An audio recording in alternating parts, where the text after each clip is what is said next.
40%. No hubo decisión.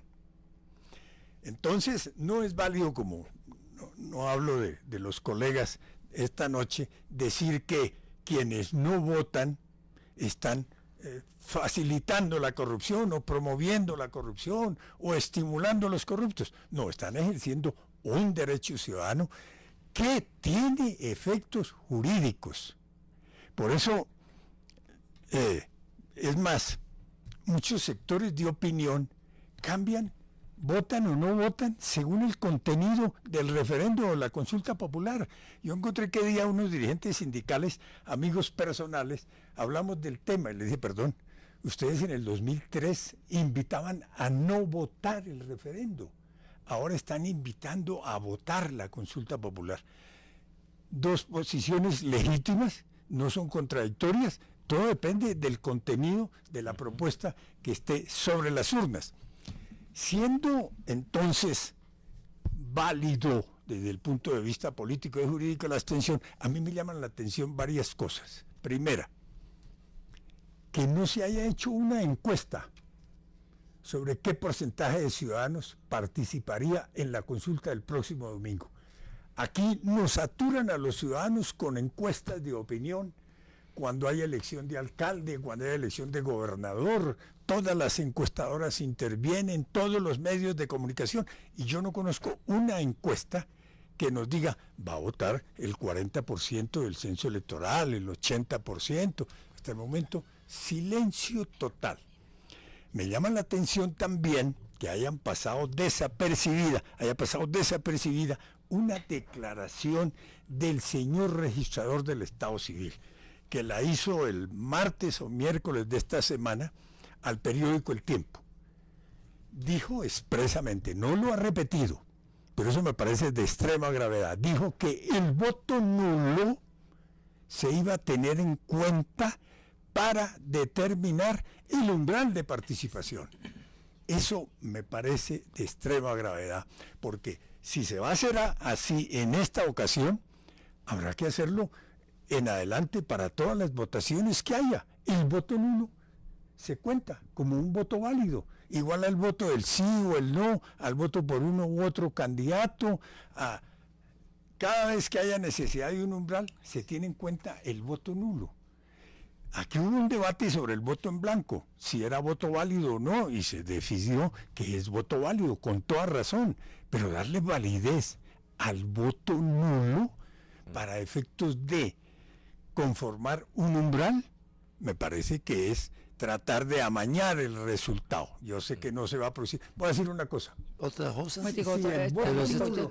Otro tema acá, un argumento. Si hay una consulta, no, pero perdón, 79.9. Si el voto nulo está hablando, permítame, doctor Navarro, y ya le doy la palabra, prometo, porque además es el tema del umbral que...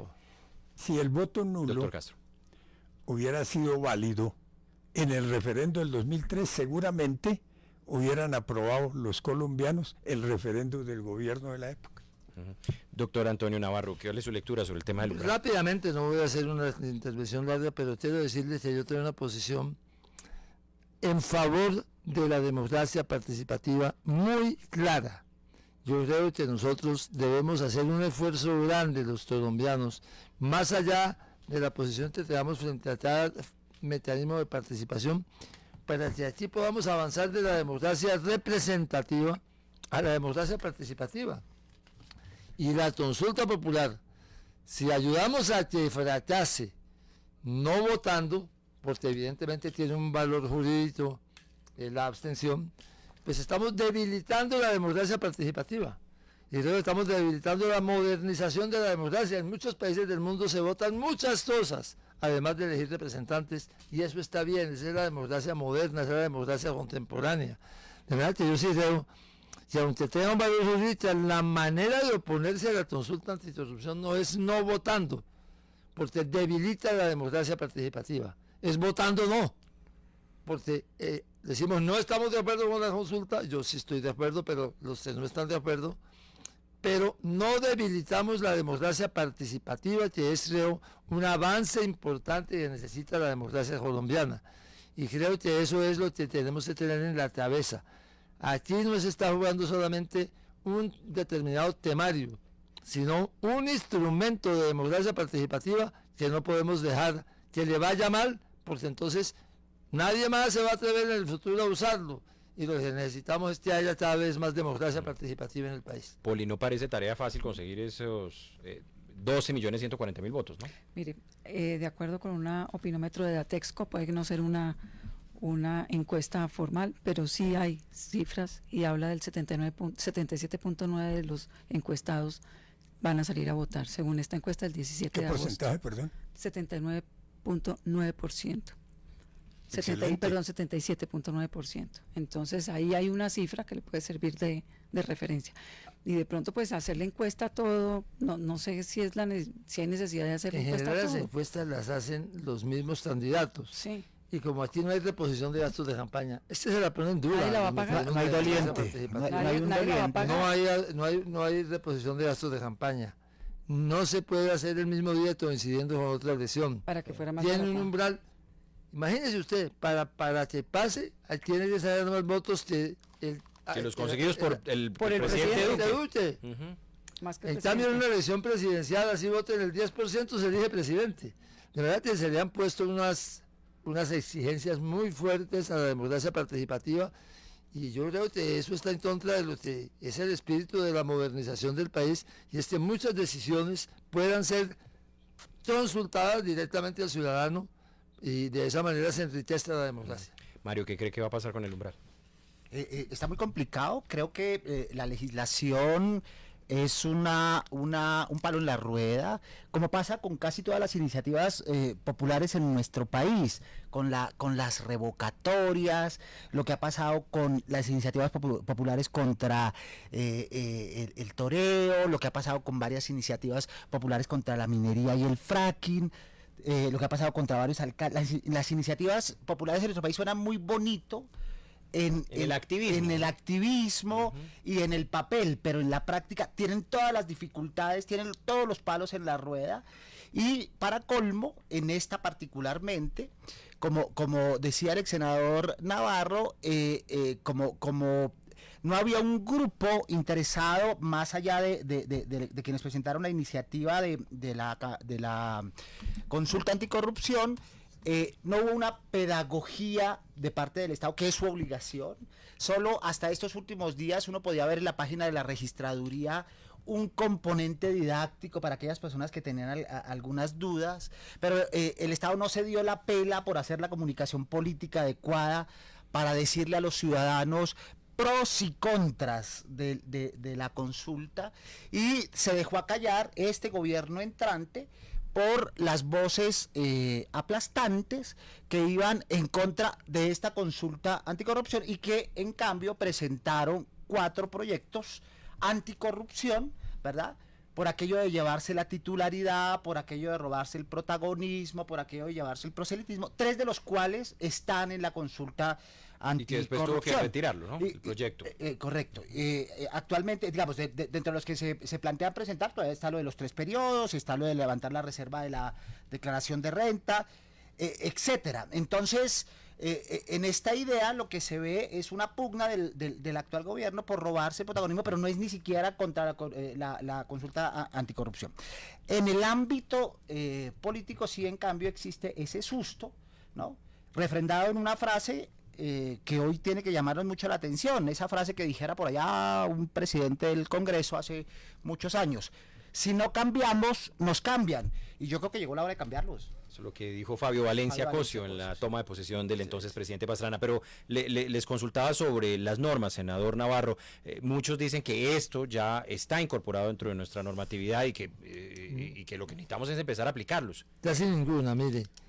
Que los corruptos condenados vayan a la cárcel, claro que existe, pero te puedan ir a sitios de reclusión especial. El mejor ejemplo que tenemos es el de Samuel Moreno, está en la escuela de carabineros y no en la Pichota. Que se pueda volver a contratar con el Estado, mire, Odebrecht está demandando al Estado para que pueda volver ellos a contratar con el Estado colombiano, que no está prohibido para quien haya cometido actos de corrupción para la empresa, que como Odebrecht declaró, confesó actos de corrupción. Que haya pliegos tipo para las licitaciones. Hay pliegos tipo sí, pero solamente para licitaciones de obras viales. Aquí se está 4G diciendo, exclusivamente, además. para todo tipo de, de licitaciones debe haber pliegos tipo para evitar la manipulación de los llamados pliegos sastre. Yo le pregunto a cualquiera de ustedes, ¿cuál es el presupuesto de la localidad donde ustedes viven en Bogotá? Y nadie lo sabe, porque no se hacen las audiencias públicas para demostrar cuál es el presupuesto y cómo se desagrega el presupuesto. Yo lo hice en Pasto y en Nariño y eso funciona muy bien, se puede hacer, no con el 100% del presupuesto, claro, pero sí con un porcentaje importante dependiendo de las condiciones en que estemos conversando, y la gente se apropia, se entera. Hay que hacer unos talleres, por supuesto, hay que hacer una preparación, pero eso es muy poderoso porque aproxima el Estado al ciudadano. De verdad que las audiencias públicas y el presupuesto participativo son mecanismos muy poderosos para mejorar la relación Estado-ciudadanos. O que haya 3 periodos en una corporación pública. La Constitución no dice nada y por lo tanto se considera que son indefinidos. Una ley puede limitar el número de periodos. Son cosas que no existen con exactitud en las normas que están vigentes. Por ejemplo, que el congresista que presente una hoja de vida para un cargo público tenga que declararlo. ¿Dónde dice eso? En ninguna parte. Y aquí en la pregunta quinta dice que precisamente debe declarar cuando presenta hojas de vida para un cargo público, que se sepa que lo hizo y que si esa persona es nombrada en ese cargo público se sepa quién presentó la hoja de vida. De verdad que le puedo poner muchas cosas más que no están en las normas y que por lo tanto no es exacto que digan que ya están y que no se aplican. ¿Está de acuerdo, doctor Jaime Castro? Yo quisiera referirme a la Constitución del 91, que efectivamente adoptó formas de democracia participativa, que no han prosperado como todos esperábamos en el país, por falta de educación cívica, por falta de desarrollo político, por montones de razones. Pero ojo, esa misma Constitución del 91 estableció los umbrales para los referendos y las consultas populares. No son incompatibles entonces el hecho de que haya democracia participativa, se promueva la democracia participativa y haya unos sectores ciudadanos que digan: mi participación en este proceso es absteniéndome. Por eso me parece que el discurso de Antonio Navarro de hace un momento es un discurso que no le oí en la Constituyente del 91, de decir, no, si hay democracia participativa, no podemos poner umbral. Al contrario, doctor Jaime, es que nadie está en contra del umbral, los está pasando, usted está en este momento en contra de la democracia participativa efectiva. Yo en cambio la apliqué en Pasto de manera muy bien aplicada y con mucho éxito. De verdad que yo sí creo que quien defienda la democracia participativa debe participar y no abstenerse de participar. Perdón, pero si es que la Constitución le concede efectos jurídicos a la no participación. No estoy hablando de la Constitución, sino de su actitud en contra de la participación, porque no le gusta la consulta. No, perdóneme. Es de ese tamaño. Perdóneme, doctor. En Colombia hay elección popular de alcaldes porque hubo un ministro del Interior que se llamó Jaime Castro. Perfecto. En Bogotá hay juntas administradoras locales elegidas popularmente porque hubo un alcalde igualmente que lo hizo. Entonces, a mí no me puede usted reprochar a mí ser enemigo de la democracia participativa. La elección popular de alcaldes, la sala en Bogotá, en fin. Está haciendo lo mismo que hicieron los sindicatos en contra del referendo constitucional de Uribe, pero ahora desde el otro lado. No, perdón, perdón, señor.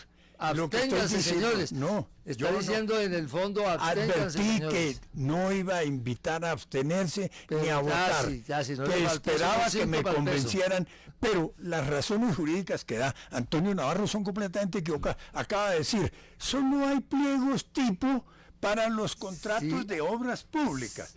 La ley que ordena esos pliegos tipos agrega: la facultad de adoptar documento tipo la tendrá el gobierno nacional cuando lo considere necesario en relación con otros contratos o procesos. Y la facultad para hacerlo en los gobiernos departamentales y municipales, ¿dónde está? ¿En qué norma está? No existe la norma. Le digo dónde. El presidente de la República es la suprema autoridad administrativa del país. Pero no puede adoptar normas que sean obligatorias para las entidades territoriales. Pero las entidades territoriales sí. no están obligadas a los pliegos típicos. Pero permítame que Perdóneme, yo también quiero escuchar a Poli y a Mario respecto Sí, a este sí, tema. sí. Mario, el tema de la lucha contra la corrupción, ¿se reduce al tema normativo? Uno también se pregunta si aquí la cuestión es de norma o también tenemos componente cultural que nos toca empezar a cambiar. Y yo creo que ese es el factor central. La consulta anticorrupción es, digamos, un acto simbólico, hemos dicho, un acto pedagógico, un acto político que pretende, digamos, convertirse en mucho más. Pero finalmente, si no pensamos en la lógica de la formación de los nuevos ciudadanos, aquellos que están abriendo sus ojos a la vida, la corrupción seguirá siendo esto que hemos venido presintiendo durante todos estos años, un fantasma, un grupo de personas que no tienen carnitas y huesitos y que no aparecen por ningún lado, que nos meten la mano al bolsillo, pero ese dinero no es de nadie, que son pecados veniales, que eso no nos toca. Pero la corrupción, desde la perspectiva ética, desde la perspectiva moral, hay que cambiarla desde la raíz, y desde la raíz es primero desde la familia, después desde la escuela y desde los primeros comportamientos. Esto es cultural, por supuesto, pero hay que comenzar por algo, y en esta perspectiva hay que aprovechar la consulta anticorrupción, más allá de que sea aprobada o no, en esa lógica de pensar en los nuevos ciudadanos colombianos que piensen que el peor de los crímenes que hay contra el país, contra los ciudadanos, y el origen de todas las demás desavenencias es la corrupción. En eso es en lo que tenemos que insistir, y esa participación el domingo va en esa lógica de decirle no a los corruptos, no los queremos, ustedes son criminales, no son pecadores veniales, no son gente que hace una cosa leve frente a la sociedad, sino que están haciendo el peor de los males y que son los peores criminales que tenemos en nuestro país. En eso tenemos que insistir. Poli, ¿está de acuerdo?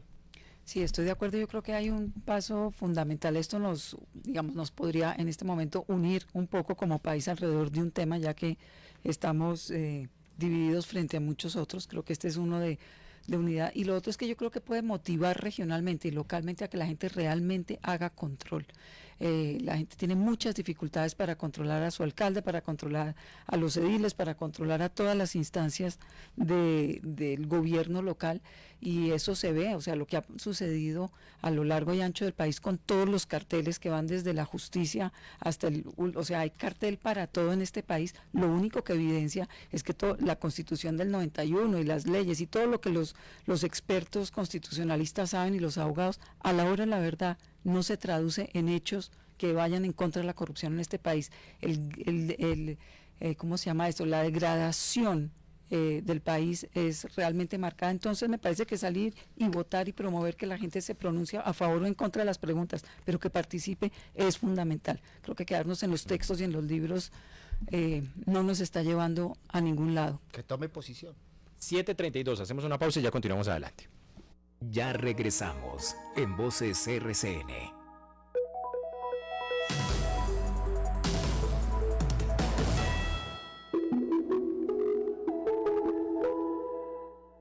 En mi tienda hay un dicho que siempre cumplo: hoy no fío y mañana tampoco. Pero es que desde que Postobón bajó el precio del litrón a 1.500 pesos, ya nadie me pide fiado. Mis clientes andan felices y la verdad es que yo también. Con litrón a 1.500 pesos vendo más, gano más y mis clientes siempre vuelven. Así es. Ahora con litrón de Postobón y Pepsi puedes ahorrar mucho más, porque bajamos su precio a tan solo 1.500 pesos. Búscalo en tu tienda más cercana y refréscate con tu sabor favorito al mejor precio. Precio sugerido al público.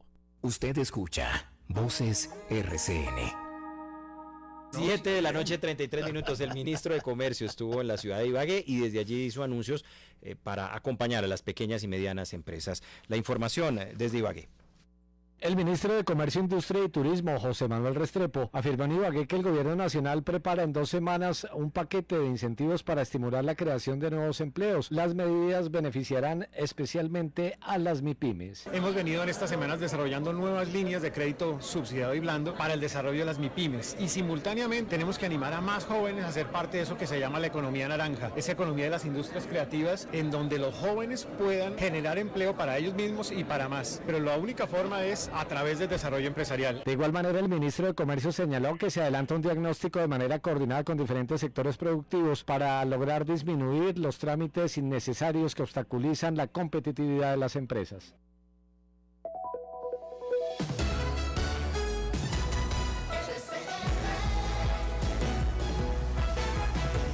RCN Radio, 70 años.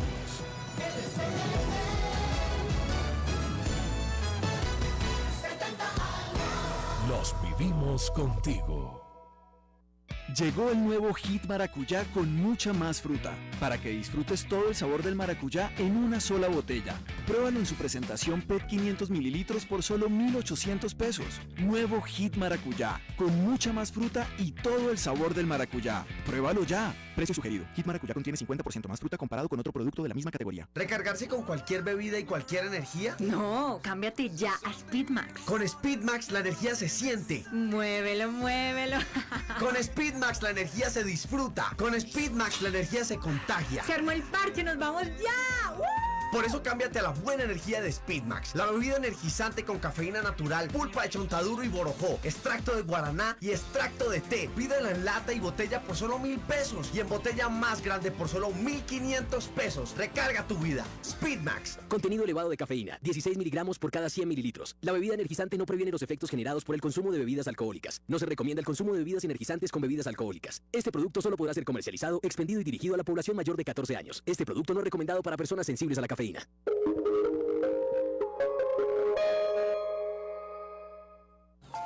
¿Sabías que existen diferentes tipos de té que se obtienen según el secado de la hoja? Mr. T, té verde con sabor a limón, conocido como el té de la mente y el cuerpo. Prueba las variedades de té. Prefiere el té. Elige Mr. T. Mr. T es una bebida de té con sabor a frutas. RCN se identifica con la tranquilidad. ¿Usted no sabe quién soy yo? No, usted no sabe quién soy yo. Si se choca, mejor solicite asistencia usando el servicio del Montón Verde. Tranquilo, nosotros respondemos. Asegúrese, Seguros Bolívar.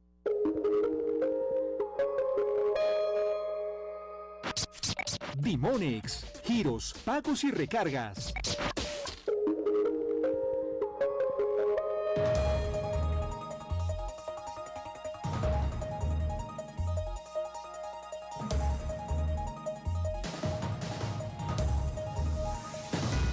A continuación, algunos indicadores. La sonrisa de Doña Ana subió, la alegría de los Sánchez subió, la emoción de los Torres subió, porque la tarifa de Dimonix bajó. Sabemos que cuando las tarifas bajan, la alegría sube. Por eso ahora en Dimonix puedes enviar hasta 50,000 pesos por solo 4,000 pesos. Dimonix, giros, pagos y recargas. ¡Me lo necesita! Aliado Efecti, vigilado Mintic. Continuamos en Voces RCN. Seguimos en Voces RCN. Esta noche nos están acompañando Poli Martínez, Mario Morales, el ex senador Antonio Navarro y el ex alcalde de Bogotá y ex ministro el doctor Jaime Castro, que quería aportar algo final frente a la consulta anticorrupción antes de cambiar de tema. Creo que todos estamos de acuerdo aquí en que necesitamos una especie de New Deal ético y cívico. Como decía Mario hace un momento, eso empieza en el hogar, interviene la familia, en la educación y agregaba Mario, esta consulta tiene un valor simbólico, ¿de acuerdo? Tiene un valor simbólico, pero no tiene efectos jurídicos, pero es una consulta enrevesada que no le hace cosquillas a la corrupción, no trata los temas claves, la financiación de las campañas, la administración de justicia frente a la corrupción, lo que está ocurriendo en municipios y departamentos que cayeron en manos de los senadores y de los representantes, esos temas no los toca. Y hay unas ingenuidades muy grandes, por ejemplo, hablando del simbolismo. Guillermo Cortés, que fue un personaje muy importante en Bogotá, la Chiva Cortés, decidió una vez, sin aparato político, a nombre de ningún partido, aspirar al Consejo de Bogotá.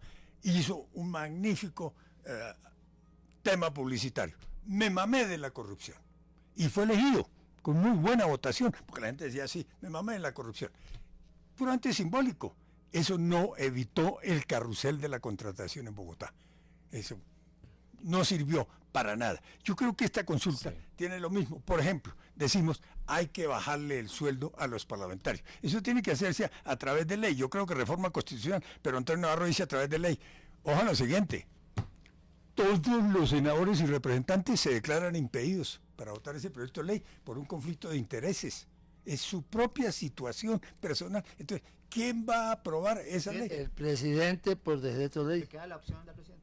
No, perdón. Todo tiene No, respuesta. no, El presidente por decreto de ley, cierto, entonces eso no lo aprueba en 12 meses. Perdóneme, es cuando el Congreso no decide, pero es que aquí se declaró impedido. Pues entonces no decide por Sí. impedimentos. Bueno. Y entonces el presidente por decreto de ley. Si seguimos aquí, vamos a seguir discutiendo porque tenemos puntos de vista distintos. Bueno, pero ya que ustedes hablan de la presidencia, pues quiero también plantearles, porque se ha hablado mucho luego de la elección del Contralor, de qué pasó con las mayorías de la coalición de gobierno, particularmente con el Centro Democrático, que incluso quedó en evidencia, luego de que se escogiera al doctor Córdoba como nuevo Contralor, que hubo posiciones encontradas al interior del Centro Democrático. No se votó en su mayoría por el candidato José Félix Laforí, quien había sido anunciado como el candidato oficial de esa colectividad, pero también esta semana ha sido noticia que varios partidos que acompañaron en la segunda vuelta presidencial, como Cambio Radical, el Partido Liberal, el Partido de la U, al presidente Duque, se van a declarar en independencia el próximo 7 de septiembre. ¿Va a tener dificultades en materia de gobernabilidad y de liderazgo el presidente Duque frente al Congreso, doctor Navarro? Yo quiero hacer una declaración aquí. Yo no voté por el presidente Duque en segunda vuelta, ni en primera vuelta. Eso lo saben, yo creo que todos los oyentes. Pero me simpatiza la posición del presidente Duque en términos de no querer ceder a la presión de los partidos y del Congreso para darles puestos y presupuestos.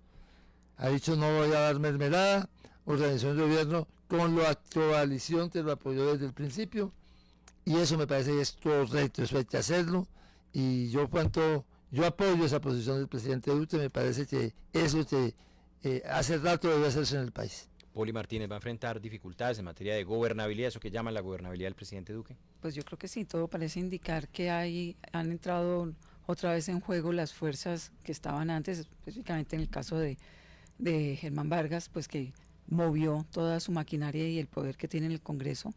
Si Duque no está repartiendo mermelada, que fue parte de sus promesas, es un tema muy positivo y ojalá sí se mantenga, pero sí va a tener un costo contra su gobierno.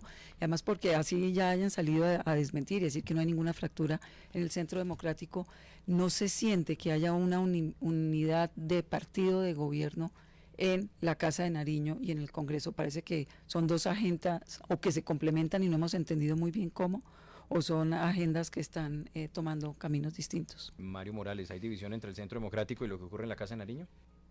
No, yo pienso que no, eso se trata de una estrategia muy bien pensada, muy bien planeada, la vieja estrategia del policía bueno y el policía malo, la vieja estrategia de posicionar a Duque como el que intenta y no lo logra y entonces pues toca la mano dura, la vieja estrategia de llamar la atención particularmente de aquellos 9 millones de ciudadanos que no estuvieron con Duque en las urnas y ofrecerles proyectos de ley populistas que no son realizables, como aquello del incremento en el salario mínimo y otras estrategias de carácter demagógico que lo que buscan es acaparar la agenda. Entonces, en este momento lo que sí se nota es una enorme debilidad de la figura presidencial en lo que tiene que ver con fijar la agenda nacional, la agenda política, la agenda legislativa y la agenda ejecutiva del país. Se nota esa carencia y creo que Duque está dando muestras de aquello que se le criticó en campaña, de inexperiencia, y creo que en el Congreso lo están calibrando. Midiéndolo en su inexperiencia, lo están llevando al extremo, pero en el Centro Democrático lo tienen calculado en esa lógica de, bueno, lo intentó, se intentó sin coaliciones, pues entonces tocó para poder sacar adelante las medidas de fondo del país.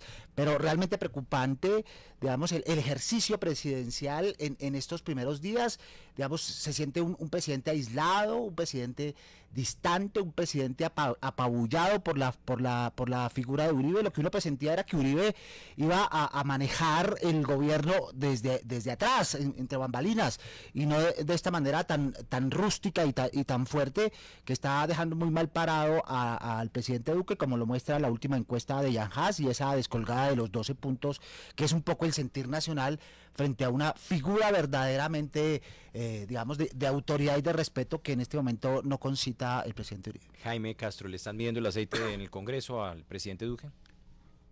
No, no lo pienso de esa manera. Ha habido hasta el momento coaliciones coyunturales para determinados temas. No hay hasta ahora una coalición de gobierno. Me explico. hubo una coalición para integrar las comisiones y para nombrar mesas directivas. Hubo una coalición para la elección de Contralor, distinta de la anterior. Y dicen que se está cocinando o fraguando una nueva coalición para la elección del Consejo Nacional Electoral. Ninguna de esas coaliciones puede considerarse como coalición de gobierno. Yo creo que la coalición de gobierno se va a definir a partir, si no estoy mal, del 7 de septiembre. Es el plazo que vence para que puedan Que se vence el plazo para que los partidos digan si son de gobierno o partidos de oposición o si son partidos independientes. Hasta el momento que uno sepa lo han hecho algunos de esos partidos declarándose de oposición o de gobierno, pero hay unos partidos con bancadas numerosas como la U, como el Partido Liberal, como Cambio Radical, que hasta el momento no han tomado una decisión. Yo creo que a partir de ese momento ya se puede hablar de una coalición de gobierno y de gobernabilidad, para información de la audiencia. Se habla de gobernabilidad en el sentido de que todo gobierno en un régimen parlamentario, presidencial, una república, una monarquía, de derecha, de centro, de izquierda, necesita unas mayorías que lo apoyen y le saquen adelante sus proyectos. Es solo a partir de ese momento, creo yo, cuando empezará a configurarse la coalición de gobierno que le garantice gobernabilidad al presidente Duque. Duque hasta el momento ha venido cumpliendo lo que dijo durante la campaña. No habrá mermelada, no se conseguirá el apoyo de las bancadas parlamentarias a través de nombramientos, a través de contratos, ha venido cumpliendo.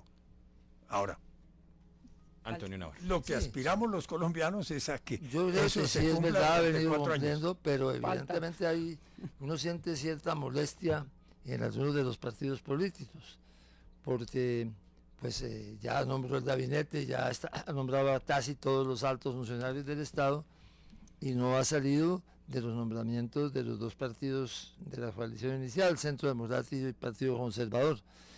Pero bueno, en todo caso, ojalá se mantenga y ojalá esa repartición de mermelada que fue tan generosamente inadecuada en estos 8 años no se vaya a producir durante este gobierno de Iván Duque. Oiga, a propósito, los proyectos ha sido mal manejado, los anuncios en los que tiene que ver con la reforma tributaria, porque hemos tenido al ministro Carrasquilla entregando detalles a cuentagota, ¿no?, de lo que está pensando. Primero dijo que generó mucha controversia lo de el pago de impuesto de renta para personas que ganen más de 1.900.000 pesos.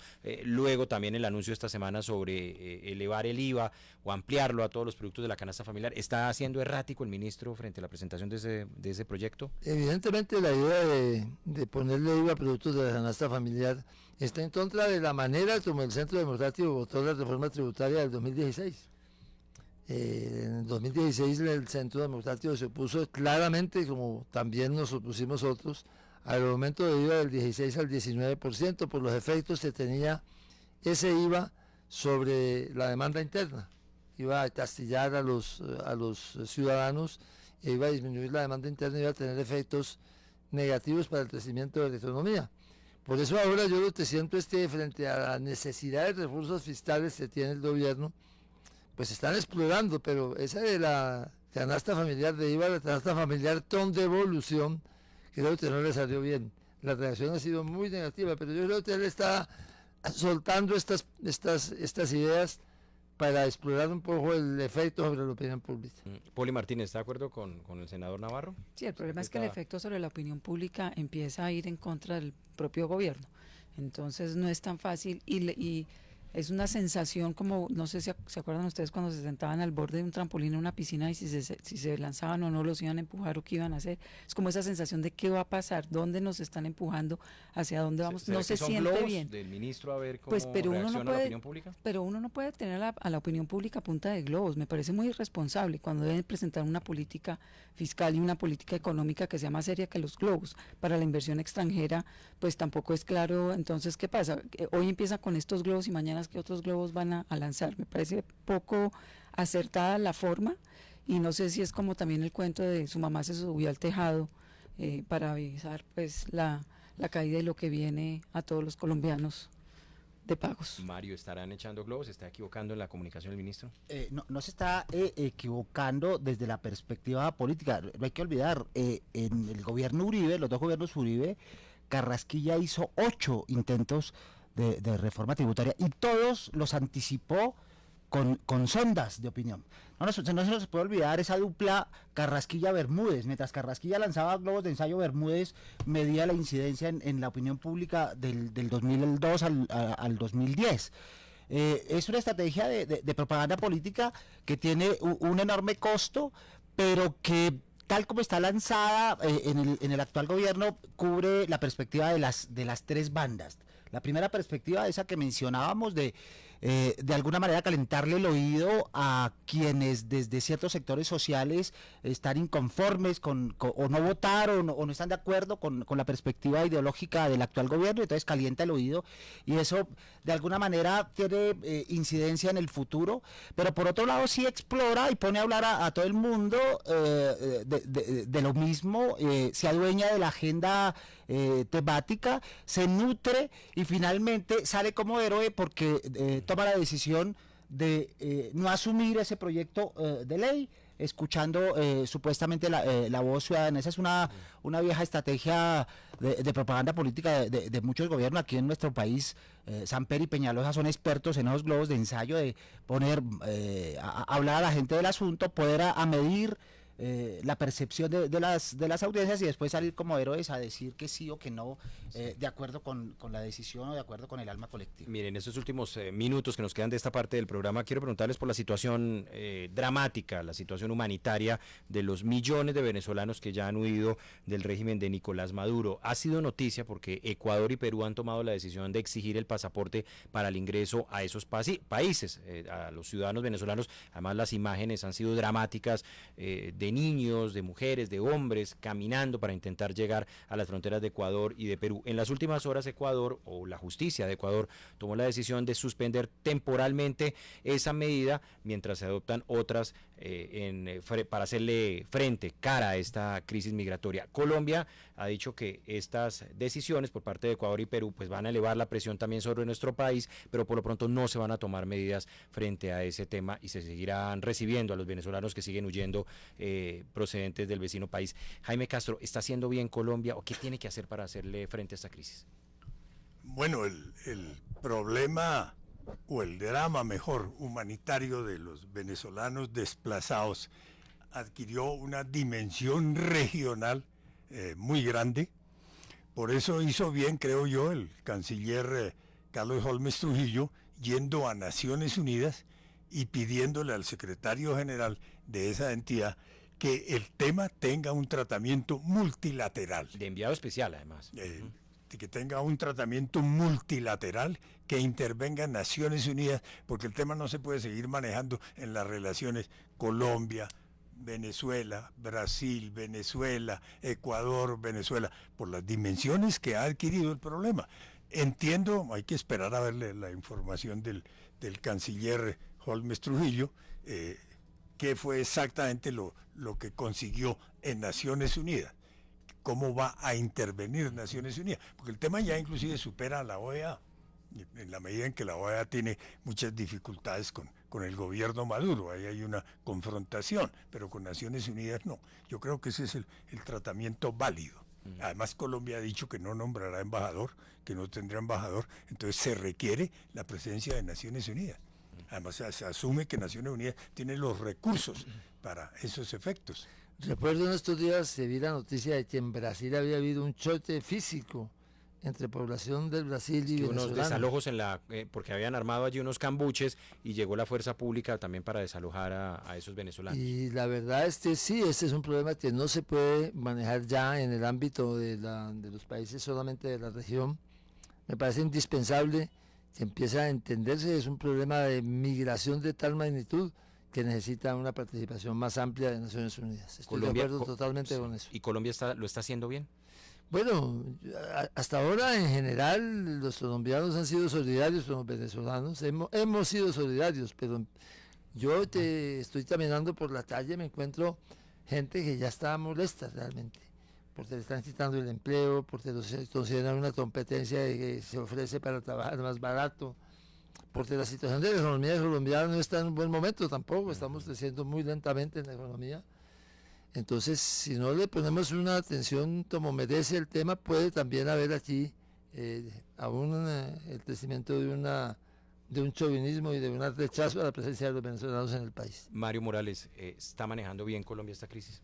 Sí, yo estoy de acuerdo con lo que dijeron el doctor Navarro y el doctor Castro. No se puede manejar como esclusas en las fronteras limítrofes con Venezuela y aún en las más distantes, de cerrar una y abrir otra, o de cerrarle a una población y cerrar otra. Definitivamente se trata de un éxodo humanitario que amerita una intervención multilateral. Pero creo que a nuestro país, al gobierno y a los organismos de socorro, pero también a los ciudadanos, nos ha faltado solidaridad frente al pueblo venezolano. En la carreta, en el verbo, somos muy eficientes, criticando la dictadura venezolana, criticando el estado de cosas, pero no nos hemos puesto realmente en los zapatos de los venezolanos, en perspectivas de solidaridad y de apoyo, particularmente a las poblaciones más vulnerables entre los venezolanos, los ancianos, las mujeres embarazadas, los niños.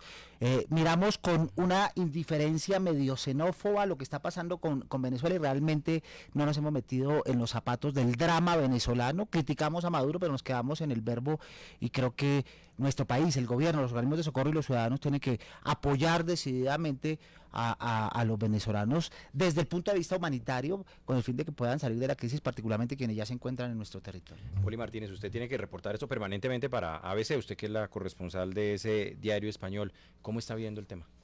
Yo lo veo, digamos, un poquito más distante. Creo que tenemos dos problemas en las fronteras. Así como nosotros exportamos violencia, tenemos otro problema, y es que Nicaragua está en un proceso de éxodo. No es la primera vez que Nicaragua pasa por procesos de éxodo, y no en vano el presidente de Ecuador citó al canciller también de Costa Rica, que ha sido el principal receptor de ciudadanos nicaragüenses. Entonces creo que vamos a tener dos éxodos. Los nicaragüenses no vienen a Colombia, no les queda tan fácil, pero quiere decir que en la región empieza a conformarse unos movimientos que ya no solamente requieren atención humanitaria. Yo creo que el multilateralismo es paquidérmico, no ha salido con nada, y creo que hay que proponer de una forma mucho más ágil respuestas.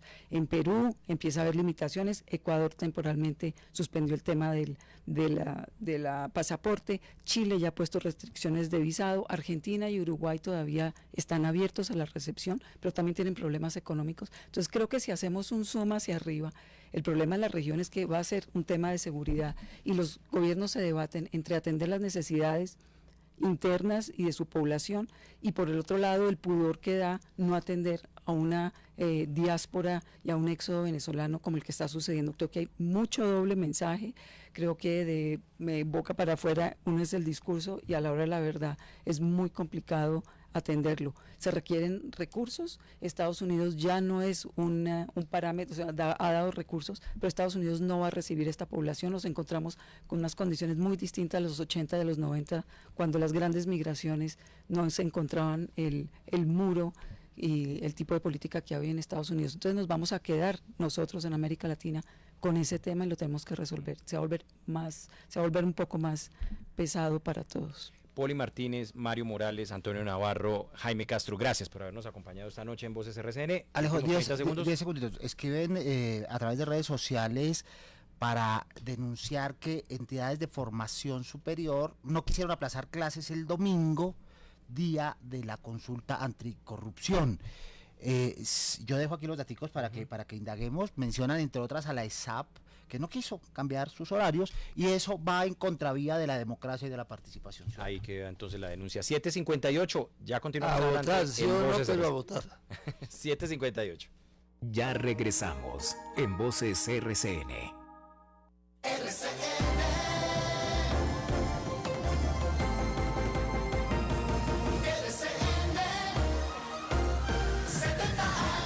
Los vivimos contigo. El Tren, lunes a viernes, 4 a 6 de la tarde por RCN Radio. Súbete al tren, súbete.